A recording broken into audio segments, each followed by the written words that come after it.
So let's do a map analysis of Belshir against Terran. Yesterday, I played quite a few ladder games, and I think I lost to Terran every single time on this map. I was kind of playing my normal Bling Bane Muta style, where I make lots of drones and queens, and then I make upgrades, and then try to get into Muta. But if you think about the lay of this map, it plays out quite a bit differently from a lot of the maps last season. So the strategies that worked are going to be perhaps weaker than they were before. So you can always figure out, alright, well, if my macro approach last season wasn't that great, how can I adjust and how can I adapt to this different landscape? So a few properties of Belshir. It's a fairly small map, like it's a throwback map from a time that has since passed, but now it's back. So we get to visit it again with the Legacy of the Void economy. I'm still going Hatchcast Pool, the opening build didn't change, but the main thing that's different from a lot of the other maps is the size of this natural opening. So if you think about what types of timings are difficult to handle if you don't wall this off, about 1.5 bases of a lot of Lings, or Ling Bane, or Ling Roach. Those are all pretty strong ways of putting a lot of pressure on the Terran at this stage. So, by the Terran having these Marines here and trying to shoot an Overlord, they're trying to take an initiative and deny me some scouting. And they're also denying Overlords flying into their base by virtue of investing in some early Marines. So what can we do about this? If you have the early Marines, and your primary scouting Overlord gets pushed away, and your secondary scouting Overlord is a ways off, you can always use this handy dandy upgrade here to make some speed zerglings and go and check out what's going on. So what does it take to stop a crap ton of Lings that go into this base? Maybe like 6 Hellions sitting at home? But if the Terran tries to do an aggressive move, and they're in transit across the map and then a ton of units come in, they're going to have a really bad time. So basically my adjustment this game from what I would normally do in a macro game on the maps from last season, or even the big maps from this season, is right around 25 drones, where I have a little over half saturation at this base and full saturation at this base, and only 2 queens. I just spent an inject cycle into Lings, just to get some information and also potentially deal some damage. It's a general property of StarCraft that you get scouting information whenever you attack the opponent, because they will disclose what they're going for by virtue of needing to defend this base. So they had some Hellions, which I saw on the map. I just ran past them. I wasn't even going to try and play the micro chasing game, because I figured I have the capacity to make more Lings, so I don't really care if they want to try and counter me. And on their side of the map, it'll be easier for me to spot where they are and what they're doing, because this is a nice open area where it's easy to see the units that are moving around and potentially surround them. So Lings are going in. I'm kind of just sweeping the leg here by killing these workers, and then I can drone behind this. So I've delayed my upgrades and a lot of my tech to do this, but I'm going to be able to get ahead in the 3 base stage by virtue of denying the opponent's saturation here. So mineral income, let's see. So I have a really big mineral income lead. So I can afford to make some Lings, no problem. I have lots of larvae too, with 3 bases. So now I'm making 1 queen at every single hatchery, and I already have 1 queen at each hatchery. And then I can drone into a macro game. So that would be one of the first adjustments. What's another property of this map? The 3rd base is very far from the main. So you think about drop strategies, where maybe they do a double medivac play at 1 base, and then they have another starport cycle, and they send some medivacs to a different base that's very far from that. It's really hard to defend that stuff, especially before mutas. So by kind of agitating the Terran player early on, they have more of a defensive mindset of they're worried about you potentially throwing Lings into their bases. A lot of times you'll play opponents and they'll just cut every corner in the book because you're not attacking them. So they're like, why should I invest in defense if you won't demonstrate that you're willing to attack me?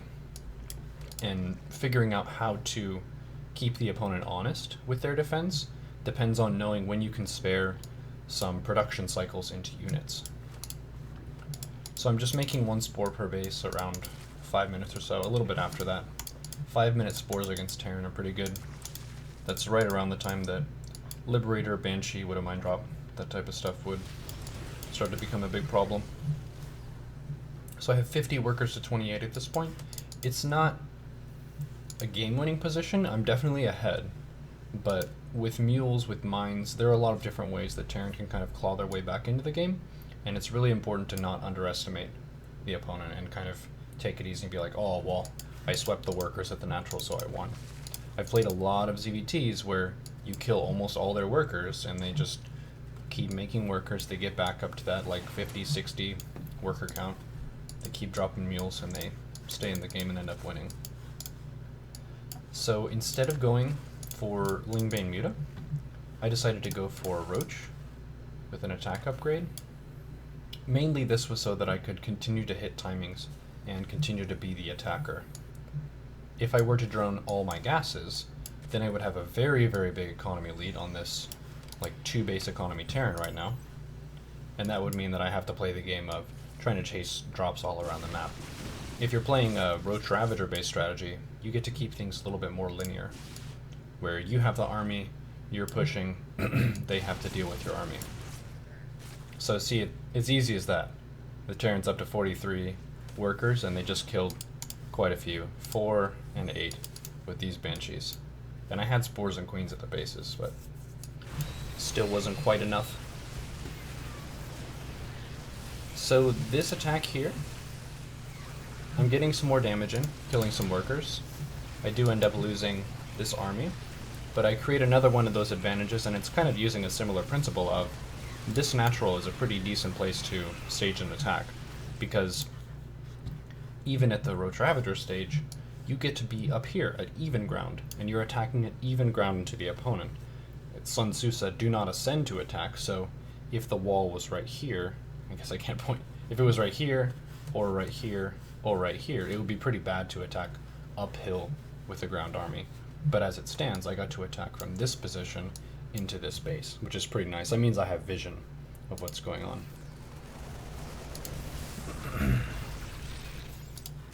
Fourth base, spreading creep.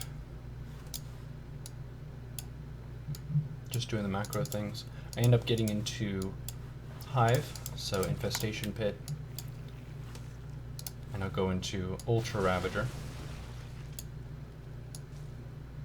This is a style that kind of fell out of favor because of the strength of the double medivac drop play, but I would say it's still a totally viable way to play the matchup at pretty much all levels.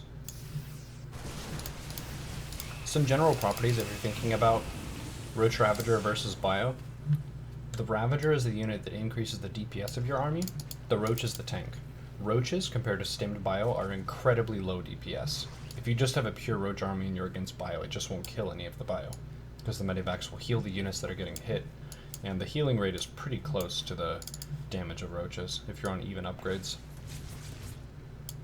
So if you want to win fights and put pressure on the Terran and force them to split and micro, you drop the Corrosive Biles. Generally it's good, like if you're taking an engagement with the Roach Ravager, to not use all your Biles at once, because you want to keep using those as a threat to keep them from just stimming right on top of your Roach Ravager.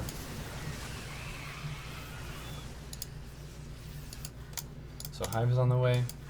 I'm taking 2-2 ranged, and then I'm going to queue up melee, so the Ultras are a bit stronger. This third base, this is kind of the Zerg's way of exploiting that the third is very far from the main. I just sent 2 Roaches and a handful of Lings over to this location. A lot of players, like I would say a majority of players, will take an orbital at the third and won't put a bunker. They'll just cut the corner because they either hope you don't attack or they feel like they can't spare the minerals to defend that. One thing that's different about Belshir versus a map like Echo or Newkirk is the rally point of the production doesn't pass this base naturally for their attack paths. If the Terran wants to attack you, their production would be paraded probably toward your fourth, which doesn't really pass this location, which makes it extra hard for them to just have some standing army at this location. They would have to like manually send some stuff over here and just leave it if they wanted to be safe. I took my 4th base here because I kind of prefer a high ground location. This location just feels really exploitable. If they take this area, then this base is pretty much done. Whereas with this base, the opponent would have to ascend to attack. And I think this is too far away for tanks to hit this base. But a tank right here could hit this base.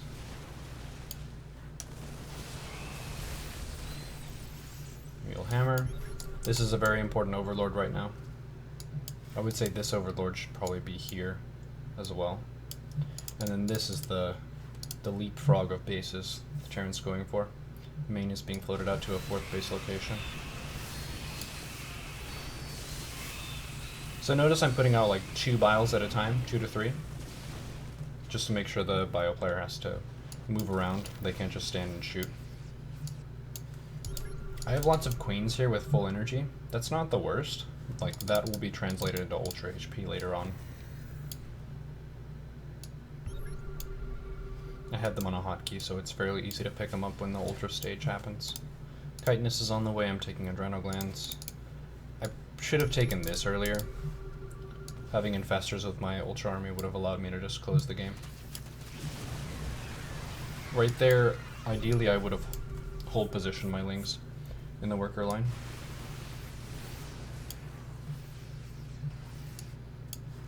There's a nice synergy between Ravagers and Ultras because Liberator is a good counter response to Ultra, and Ravager is a counter to that. So I'm getting my queens with my army. Queen, Ultra, Ravager. There's one slight conflict here. The queens take command card priority over the Ravagers. So if I have my army hotkey with queens, Ravagers, Roaches, Ultras, queens are on the top, and I would have to either tab to get the Ravagers or control select the Ravagers.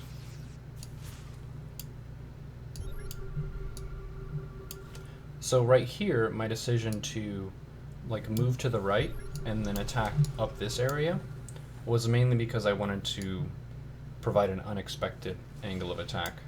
This is probably the most obvious place that I could attack. So I kind of move up here, I see the tanks, and then I think, alright, that's a pretty nasty thing to attack into. So I'll pull back. And then how many roaches do I have here? I have 9 roaches. Roaches do not synergize well with this army at all, so at this point I just removed them from the group, and then I sent them over here to this base. Roaches are pretty short range, so it's kind of hard for them to shoot from behind Ultras, and a lot of times they'll just block the Ultras from being able to deal their damage. So this is me basically trying to trade them out in a way that's pretty efficient. And then behind this I have Bane Nest on the way, +2 melee.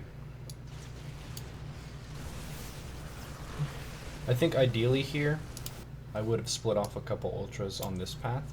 If you think about how many Ultras I have, that's more than enough to split between 2 paths for how wide they are as units, because this is allowing the Terran to kite. Another solution would just be to have a few infestors, like 3 infestors. If this fungal hits, then the game is pretty much over. So I end up getting infestor, but I'm not super practiced with this style, so I was a little bit late with it.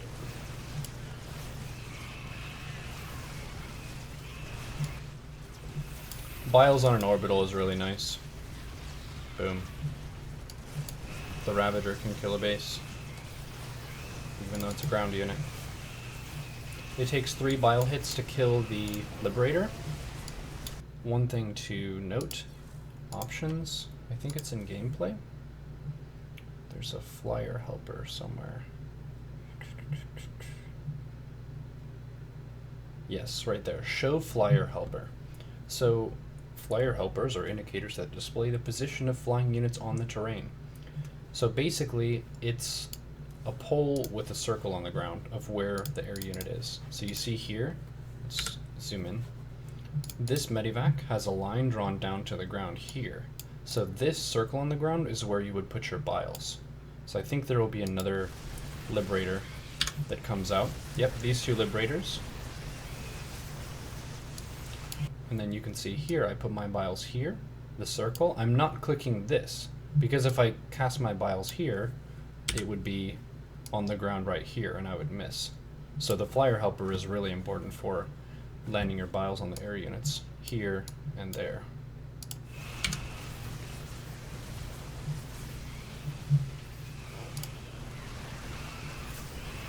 And the Swarm. Oh, Zerg, very skill. Very skill. Nice move. Wow.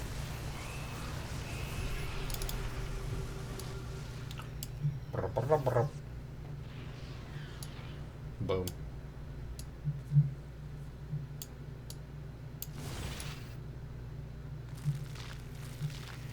Ravagers, Banes.